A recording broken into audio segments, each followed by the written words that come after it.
Guys, কেমন আছেন আপনারা? আশা করি অনেক ভালো আছেন। আর আমি এতদিন ব্লগ ভিডিও ছাড়তে পারি না, কারণ আমার দাদা জেঠির ছেলে ও খুবই অসুস্থ ছিল, তাই জন্য আমি ছাড়তে পারিনি। তো এবার হালকা সুস্থ হয়েছে। আর আমার জেঠি বললো যে আরেকটা ডাক্তার দেখাবো, অপারেশন হবে, তারপরেই ও ঠিক হয়ে যাবে। তো আমার জেঠি কিছু নমস্কার।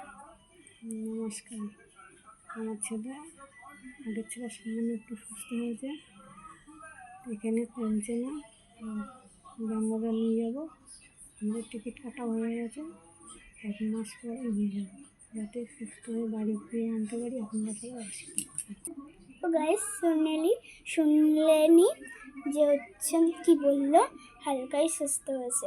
তো আমাদের ভিডিও এইটুখানি, আর পরের ভিডিওকে দেখাবে। টাটা।